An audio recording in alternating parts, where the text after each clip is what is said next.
going on, everybody? Welcome to the Week 5 edition of the Game Plan. We're going to go pretty quickly through today's episode just because there is some football happening at 9:30 in London, baby. First and foremost, make sure you're subscribed to the South Harmon FF YouTube channel. Put that notification bell on because today only gets the game plan only gets the Sundays started here at South Harmon. Of course, we got Start or Shit at noon with Eric Vanek, Matt Dennis, T-Rock, and maybe a special guest. Dynasty Berries in the chat. What is good, everybody? What's up, DP? Let's get it crack-a-lacking here. And then make sure you go ahead. Why don't you throw me a quick like? Leave a comment if you have a lineup question. Leave in the chat if you have a lineup question in the comments after the show. Leave it there. I'll make sure to get back and make sure that all your questions are answered and help with the craziest of lineup settings for week 5 because those dubs right now mean a lot. I'm 1-4 in a number of leagues, 1-3 in a number of leagues. Hopefully that wasn't a Freudian slip, but 1-4 sounds pretty terrible. So why don't we dive into the news and notes, the latest that's happening around the NFL regarding injuries and playing time as we head into Game 1 at 9:30. Trey McBride is expected to play. He had the concussion that he was cleared earlier in the week, but then he popped back into the injury report on Friday with a rib injury. It seems as if he is going to play. And a lot of the medical data that has been posted by, all the medical docs, the fantasy docs on X, the data that they are relaying suggests he should be able to play without much of an issue. So you want to get him in your lineups. Damian Priest victorious last night against Finn Balor in Bad Blood. Good pay-per-view. Awesome Hell in the Cell. CM Punk, Drew McIntyre had a banger. Anyway, Damian Pierce is not expected to play. It will be the Cam Akers show once again. He hasn't had a big game as the starter 2 weeks in a row, but he did score a touchdown 2 weeks ago. He did get a bunch of carries last year, and they have a very favorable matchup against that Bills run defense. Good news for the Cleveland Browns. Double good news for the Cleveland Browns. Jedrick Willis, his knee, he's expected to play, which is huge. It's their starting left tackle. Hopefully they can keep Deshaun Watson upright. And David Njoku is also expected to play. We're going to get an update, a very important update on Rashee Rice's outlook for 2024 after he gets that small procedure done on his knee. We'll see what it looks like. Brian Robinson's knee is good to go. Love to see that. I had to put him back up inside my top 10. He's just been such a beast for the Commanders. Taysom Hill has been ruled out. It looks like Evan Ingram will miss today's game. Anthony Richardson is doubtful, which unfortunately, man, fantasy comes at you fast. We all were very excited for Anthony Richardson being a potential, contender for the number 1 quarterback. And now we're all cheering in the streets because Joe Flacco will make sure that Michael Pittman and Josh Downs are fantasy relevant. So fantasy comes at you fast. Kendrick Bourne is back from the PUP. Odell Beckham has been activated from the PUP. We'll see if he plays today. Not that it matters, but it is cool to see a legend like OBJ get on the field. News came out yesterday that Romeo Dubes, the reason why he was out for this game is because he missed 2 days of practice. He's being a prima donna, which is kind of comical considering he could easily just be the number 5 receiver on this team if they just want it to be that way. And I think what he did was a massive mistake because he's going to show the coaching staff and Jordan Love that they can keep moving with Bo Melton or Malik Heath. It don't matter if he is there or not. So that was a big mistake. I'm very concerned about Romeo Dubes' rest of season after this debacle this past week. Teams have been calling about Amari Cooper. Amari Cooper of the Chiefs is the 101 of trades for us fantasy gamers. He would become a monster. And one of the big situations that I do want to keep an eye on this week is the Patriots backfield. Looks like Ramondre Stevenson has been benched, but he will play. What does that mean? That'll be a big kind of indicator of what we're going to do with these running backs going forward. I still have Ramondre ranked higher, but they're back-to-back in my rankings because Tony Gibson's going to start. Ramondre is still going to play. They paid Ramondre Stevenson. It's not like he's just going to be relegated to nothing and just forgotten about. So let's see how that plays out. It'll make for it'll answer some big questions for us as we kind of go forward in this season, as the landscape just continues to shift and look terrible for a number of different reasons. But Trey Sermon is going to be the start. He's going to lead, but it's going to be a back by committee. So I'm not going to be super excited for Trey Sermon this week. I do have him as a top 20 play after I remove the Thursday night guys and the injured players. But if I have Zach Moss, I'm going to play Zach Moss. I'm going to play Javonte Williams. I'm going to play Jerome Ford over him. And then, of course, the news and notes that we saw throughout the week. I won't really dive into a whole lot of that because some of those players and some of those designations have been set in stone for a few days. So we're going to keep it moving. But before we do, I got to talk to you game planners about how to game plan to keep it tight, keep it neat. Get that body hair under control, because if you head over to Manscaped, get the mower, you get the elite packages, the pro packages, bombs, whatever you need over at manscaped.com. Use that promo code SHFF20. That's SHFF20 at checkout and get your ass 20% off and free shipping. So if you're trying to keep it right for the lady or the boy or whatever you're into, whoever you're loving, whoever you're showing off for, don't matter. But what does matter is that you head over to Manscaped and use that promo code SHFF20 to keep it tight, keep it neat for that lovely person in your life. Now, let's go on. We're going to talk today about WoRP. We're going to talk WoRP because after 4 weeks, WoRP starts to materialize. It starts to become kind of more substantive, where we can sink our teeth into it, make decisions off of the WoRP of what we're seeing, find discrepancies from market values to where they're actually should be valued according to WoRP. And if you're new to WoRP, it's wins over replacement player. It's very similar to the baseball stat WAR, and essentially it's just how many wins does a particular player contribute if you were to replace him with a replacement level player.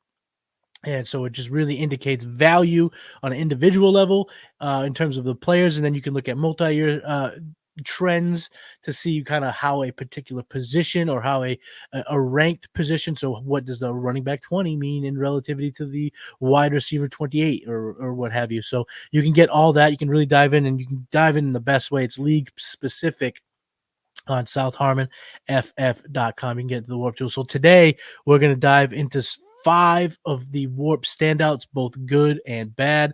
But before I get into that, let's get into that chat, boys. Matt, damn it. JJ versus Sauce equals Addison. I don't know. You going to play Addison over JJ? I don't know. JJ's JJ. The name brand is greater than the game plan. Huh? I think you got those backwards, my brother. Can't do that. Don't do that to me. What's up, Devin? Let's go, Matty. What's McBride's status? Do I start Conklin or McBride? You can go McBride. It looks like he's gonna play, and it looks like he won't be taken. He won't find any type of dip in production or output based on that injury. So I think you can go with McBride this week. Cole World, what is up, big dog? Good morning to you as well. Yeah, the people in the chat are saying it too. Go with McBreezy. Can Cam Akers or Emmanuel Wilson half point PPR? Go Cam Akers. Again, he's gonna get the lion's share.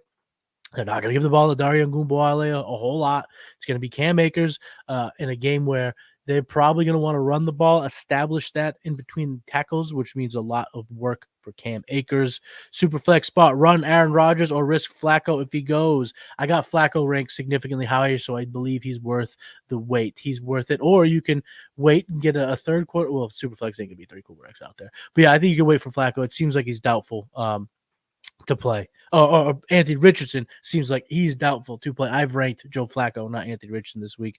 Minnesota defense underrated. Rodgers seems like a big risk. Exactly. Yep.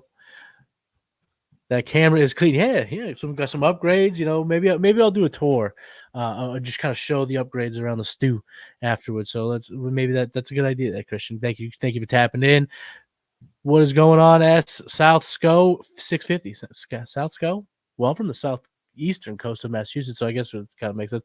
Top of the AM, yes, sir. Half point, need 1 running back. Sermon, Roshan, Bigsby, or Justice Hill. I got Sermon ranked the highest. I do. They gave a goal line carry last week. It seems like he's going to get most of the valuable early down work. 2-minute drill stuff remains to be decided, but maybe not. It seems like a very kind of narrowed spot to kind of make a big decision on. So I'm gonna go Sermon here. I like Roshan. I think you got it ranked right there. As you have it, maybe. Justice Hill is tough to repeat. 7 catches week to week. Franz, Juwan Johnson, and Jonnu Smith. I'm gonna have to just defer right to the rankings because I don't know off the top of my head. I would guess Jonnu Smith. Yeah, I got Jonnu Smith ranked higher. Not by much though. You want to go? You know what? Go with Juwan Johnson because you want that final fizz. You want the final fizz. So I would do that. Do you think he could pop off like he could. I hope JT's not out this year like he was last year. But man, we didn't think this time last year we were saying, nah, don't play Moss. Fuck Moss. Who cares about Moss? We don't like Moss. Zach Moss stinks. Zach Moss to this day is still valuable in Dynasty in seasonal leagues. He still holds a ton of value as a starting running back in the league. So I don't know if it's going to be a 1-for-1 comparison, but I'm also not going to miss the train. I'm going to make sure that I have some Trey Sermon because of this. All right, let's get to the first WoRP standout on today's episode of The Game Plan. Dak Prescott. Dak Prescott has a 0.304 WoRP. Now, the actual number of this will change based on your league settings, but the sentiment can be translated from league to league. So this is our standard seasonal leagues, 1 quarterback, start 11. This is our kind of like standard seasonal league format. So it'll change differently, but you can expect it to go up, but also be relative to the position at Superflex and blah, blah, blah. So this information will actually be able to resonate through all leagues and all formats. Just the exact number might look different if you use the WoRP tool on the website for your league specific settings. But anyway, Dak Prescott with this WoRP, that's 7th highest right now this year. And he was 3rd last year in WoRP. The thing about it is when you use market indicators like Keep Trade Cut, you'll see that Dak Prescott is being ranked as the QB 14. So there is a bit of a discrepancy which could present us, whether it be seasonal or dynasty, with a buying opportunity for a player that has been very valuable over the last year plus. And when you look at some of the analytics behind Dak Prescott this season, they do suggest the player that is going to have some bigger weeks than he's had. I know so far this season it hasn't looked great, but he's still QB8 on the season. He has a QB2 overall week. That was week 3. Last week he was QB11 with a pretty lackluster Thursday night performance. But that's the thing about Dak is he throws the ball downfield. He's 3rd in air yards. But more importantly than that, even in down type games in terms of what we were hoping for, like, the derbies versus the not derbies, still pretty good pace of play. Cowboys are 2nd in terms of pace of play. They're 2nd in team pass plays per game. So Dak Prescott, there's a lot of room for some big fantasy weeks ahead. So for me, I'm buying Dak Prescott. I'll also throw in kind of what I am doing with the WoRP information based on what I see. So for me right now, I think it's smart to be buying into Dak. This week, though, I do him at QB11. It's a tough matchup. So if you wanted to wait a week, if you can wait a week and risk that gamble, could be worth it. But as we see it right now, those market indicators are far, far behind Dak Prescott's value. And that's why I think he's a buy right now in fantasy football. The next WoRP standout that I'd like to talk about is my man Pat Freiermuth. Pat Freiermuth has a 0.325 wins over replacement. That's 4th amongst tight ends. That's 4th. And Pat Freiermuth this year on those market indicators is 14th at tight end. Now, do I believe he's the 4th best tight end in fantasy? No, I wouldn't say that, but I also believe he's not the 14th most valuable tight end. So there is a buying window. There is an opportunity to get a player like Pat Freiermuth that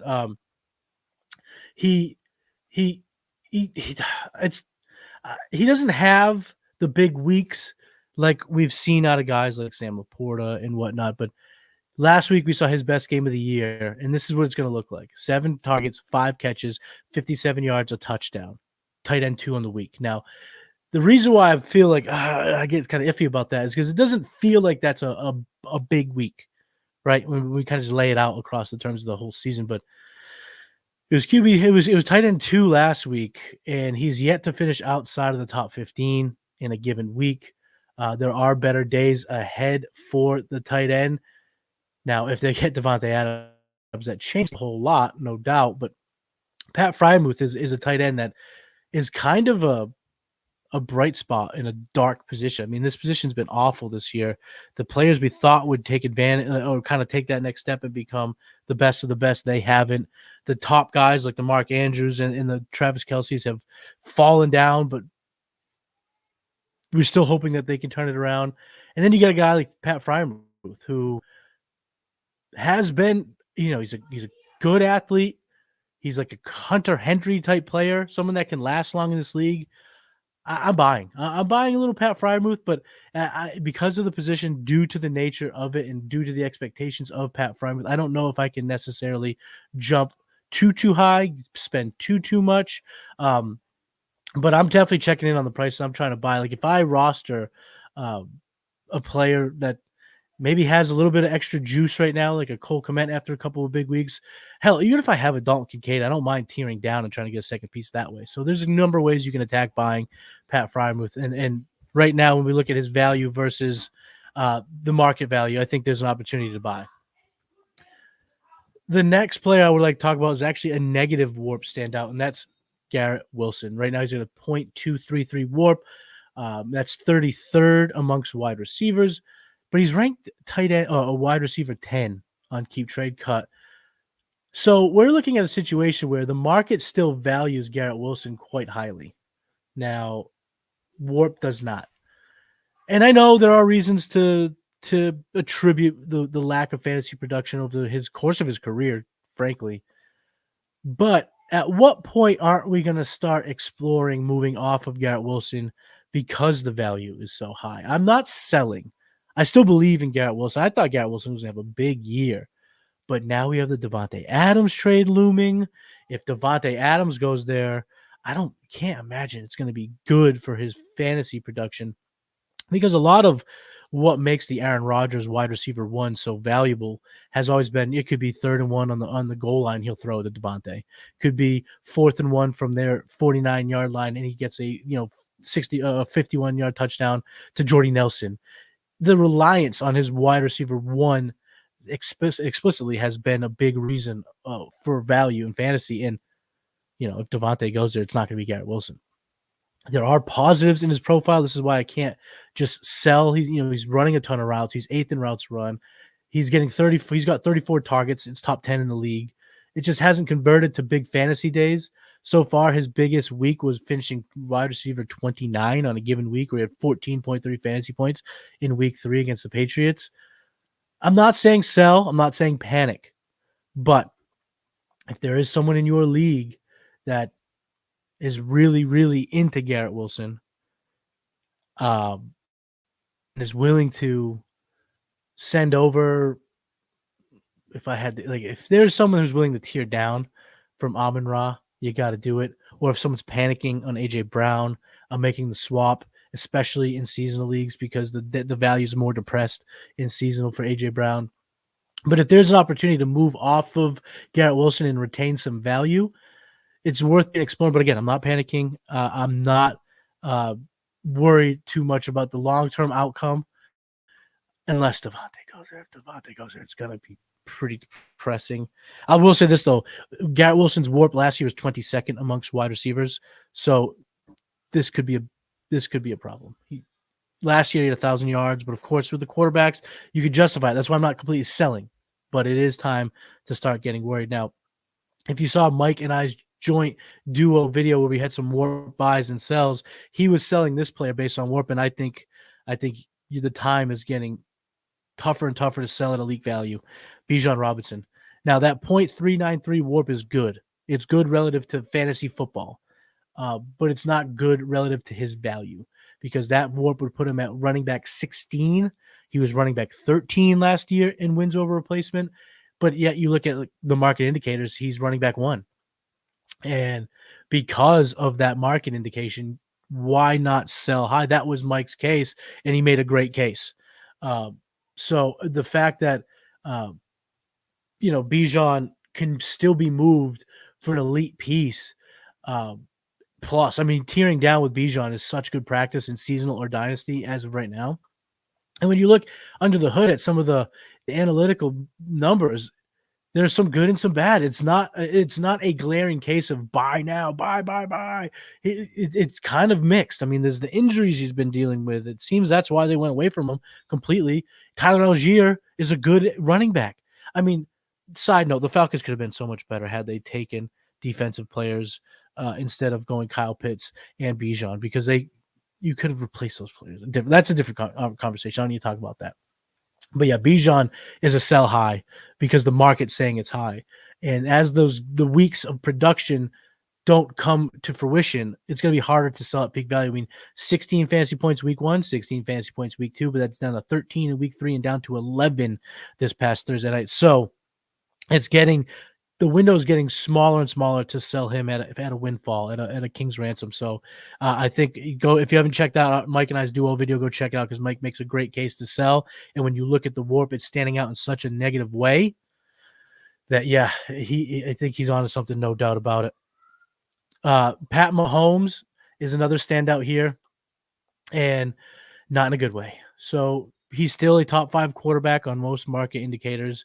He's still being valued as such, but that 0.243 WoRP is 11th right now in fantasy football.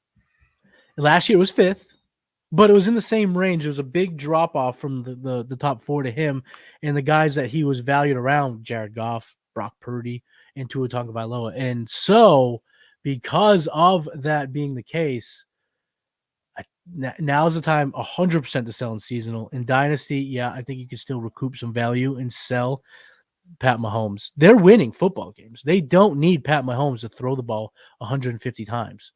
They don't need him to be prolific MVP. They're winning, running the football, playing good defense, and making plays at the end of the game. I've seen this game script before. This is the Tom Brady game script, where they're not asking him to go out and be Superman.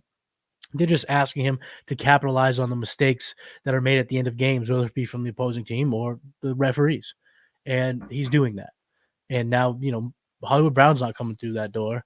It seems very unlikely by the day that Rashee Rice comes back this season. Yeah, he has he has Xavier Worthy and he has Travis Kelce, which is probably better than last year. But is it enough to propel him inside the top 5 for WoRP rest of season? I don't think so. I think we see him settle higher than 11th, but outside of the top 5, so maybe 8, 9, which, again, given the fact that he's still being marketed and valued as a top 5 quarterback, seems like a good time to move on, a good time to sell a quarterback like that, for sure. A guy like Pat Mahomes, who doesn't run the football, isn't necessarily a Konami code guy, needs to be throwing a lot of touchdowns, and they don't need him to. So it's a tough sell right now for me to keep Pat Mahomes, especially in my seasonal leagues. That's it. My 5 WoRP standouts. Now we're going to get into the shit list. But before I do, let's see what's going on in the Chizzy, guys. What's going on? Do you have any questions in the chat? Let's see. Flowers or Pittman?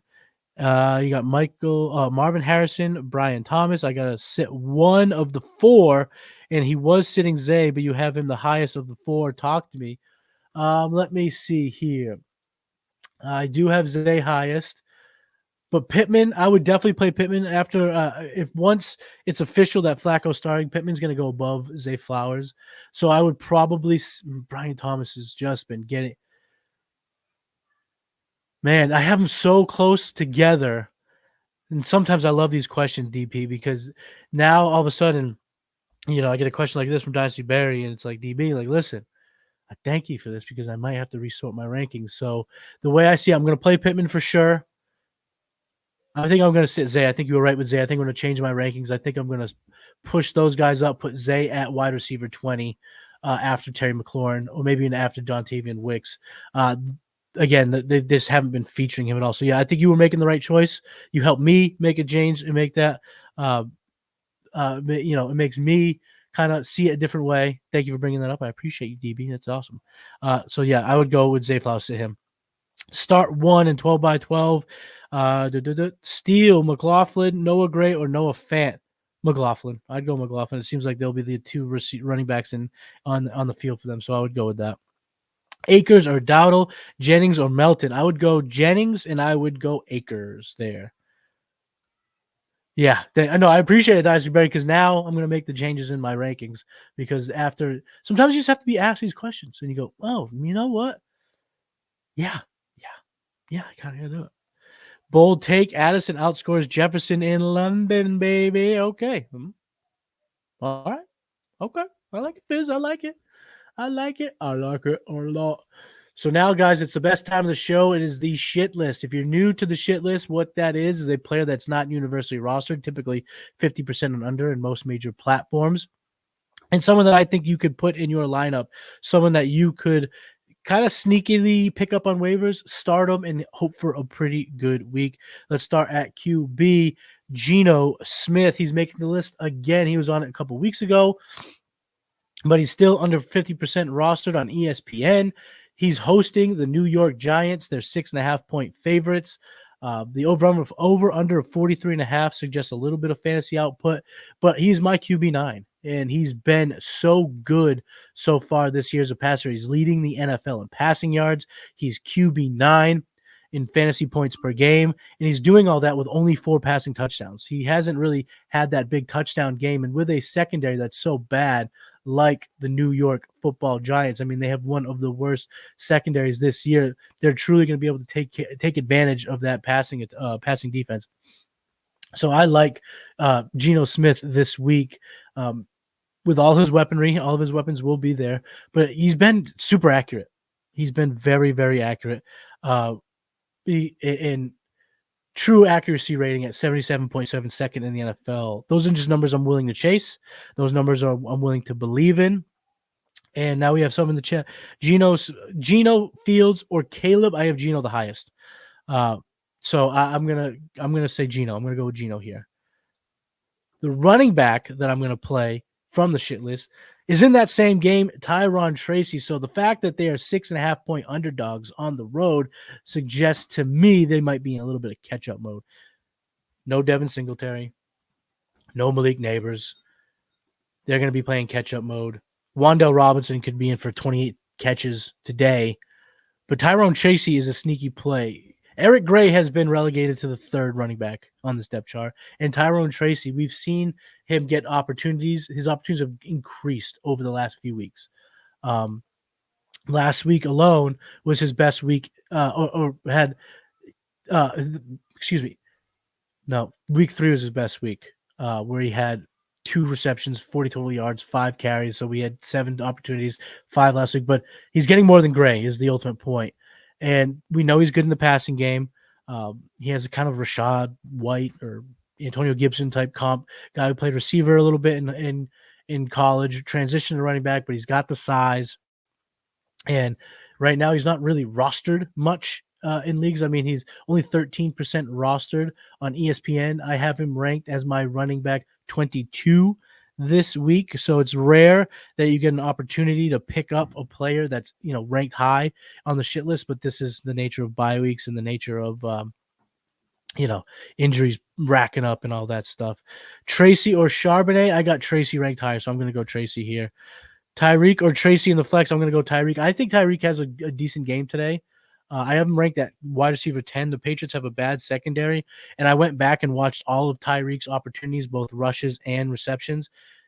He could have had 3 deep touchdowns. Tyler Huntley missed him long, missed him short, missed him over the. He had chances to score some big plays, and now with Huntley being under the offense, being with those guys another week, instead of going 0 for 3, does he go 1 for 3? Does he go 2 for 3?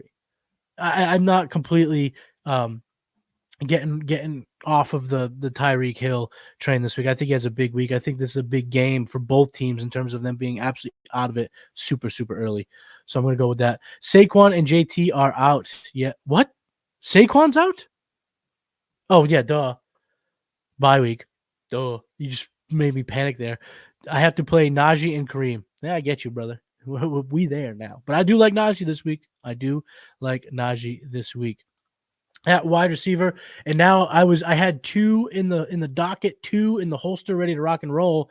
But now that it's seeming like Joe Flacco will play, Josh Downs has been the winner here. Josh Downs, since coming back from injury, has looked pretty crisp and he's still only rostered in about 30% of leagues on ESPN. The over-under of 46 is a number I like to chase. Anything over 45 at this point in the year is a number that I'm looking to chase in terms of implied totals on the game. And last week, we saw him go berserk with Joe Flacco, getting 9 targets. He caught 8 of them for 82 yards, scored a touchdown, had 60 air yards, top 10 performance, 22.2 fantasy points, was good for wide receiver 8 on the week. And he did that with only a 63% snap share. That snap share is going to increase. It's going to go up as he gets healthier and healthier. We saw it go up 3% from week 3 to week 4. So it's just it's a player that we like in Josh Downs. It's an opportunity that we're chasing in terms of a high scoring game. 2 absolutely terrible defenses. Both Indianapolis and Jacksonville Jaguars have been really bad so far this year. In terms of like the analytical profile of Josh Downs, it's really tough to find something that's encouraging, because the numbers that are popping off the screen, like his target rate, it's 35%. That's going to come down. It's only because he played 2 games. And then on the other side, there's things like expected fantasy points per game. That's going to go up because that number tends to kind of materialize as you play more games. So it's tough to change. It's tough to chase his analytical profile, but like I said, I like the player, his skill set, what he brings to this team specifically, and with Joe Flacco at quarterback, he's a player that I'm firing up today. So if you need to grab some Josh Downs today, go ahead and do it. He is on the shit list, and if you know he balls out, he's going up on X, because we like to highlight the players that do well on the shit list. At tight end, this was terrible. I didn't know where to go. I just chose this, so whatever. Colby Parkinson, he's only 25% rostered on Sleeper. This game, over and under a 46. Again, we're chasing games above 45. And he's only getting 3 points against Green Bay at home. So potential slugfest, potential back and forth. I only have him as my tight end 16. So again, I don't love Colby Parkinson. Like I said, this was a tough decision to make, but a tight end for tight ends, we're chasing touchdowns, and he's due. He hasn't caught one yet this season. And we've seen his targets go up over the last couple of weeks, 5 and 7. So he's had 12 total targets the last 2 weeks. And now only one of these 4 contests that he's played has he seen less than 5 targets. So we'll chase targets. Again, no Puka Nacua, of course, no Cooper Kupp, of course. And then at this rate, we're just chasing him to have an opportunity to score a touchdown, because here's the thing about Colby Parkinson, that I guess if there was the flower that emerges from the cow manure, he has gotten 4 red zone targets over the last 3 games, including 2 last week. So the targets were there.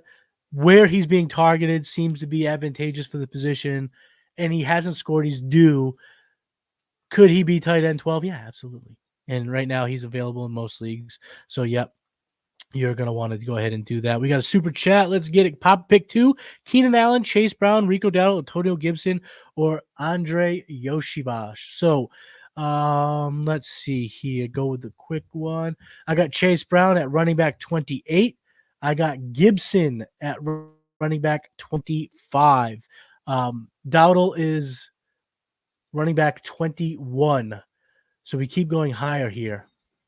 But I'm glad you asked this, though, because I think Dowdle needs to come down. I think the other guys need to go up, because I'm going to go Gibson. I'm going to go Brown. And now when I look at you, it's definitely not Yoshivas. Where do I have Keenan? I have Keenan pretty low. There's going to be some wind in that game. Keenan Allen at wide receiver 38.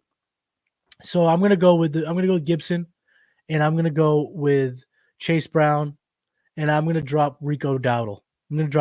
So I appreciate that. So thank you for the super chat. Thank you, everybody, for staying in here. And believe me, I see other questions, and I'll get to them right after we're done with the shit list. And again, we're going in warp speed today, so because that game is about to kick off soon, I want to make sure that you guys are out of here and ready for some football.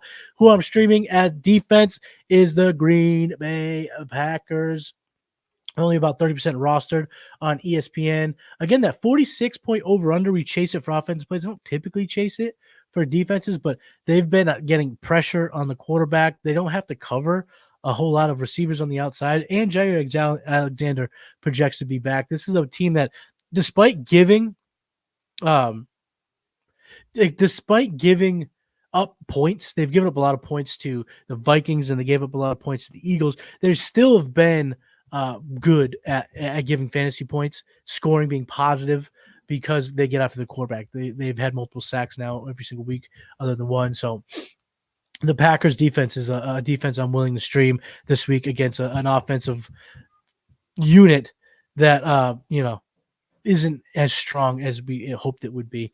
And my kicker in the shit list is Will Lutz taking on the Las Vegas Raiders at home. Weather looks to be good. It's going to be a slugfest type of game. And by slugfest, I mean like the bug, a slug, like a bug slug. That's going to be slow and bad.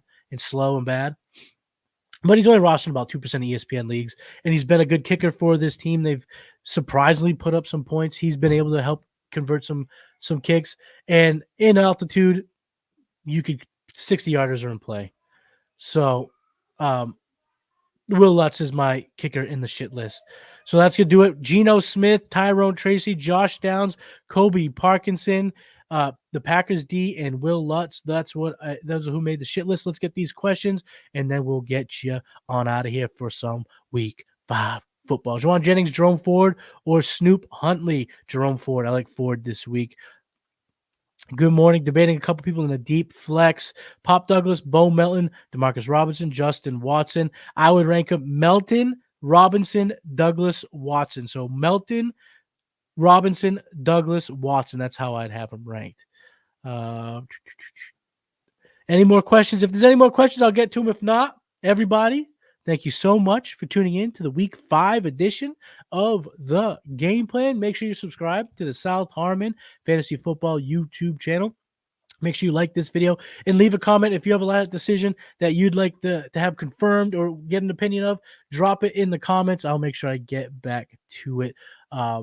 Make sure that everyone's lineups are ready, dialed in for Week 5, trying to get these wins. Thank you guys so much for tuning. Jay, Chris, Seven, Shywan, Fizz, Dynasty, Barry, Ryan, South, Matt Jones, Matt Denton, the boys, Cold World. What's going on? Thank you guys for tuning in, tapping in to the Game Plan. You can find me on X at Matty Kiwoom, and make sure you're heading over to SouthHarmonFF.com. Get the WoRP tool. Join the Patreon, South Harmon, patreon.com/South Harmon. You get access to the Discord where we're talking football all day long, access to the WoRP tools, access to the rankings, access to the articles. T-Rock is dropping bangers every single week.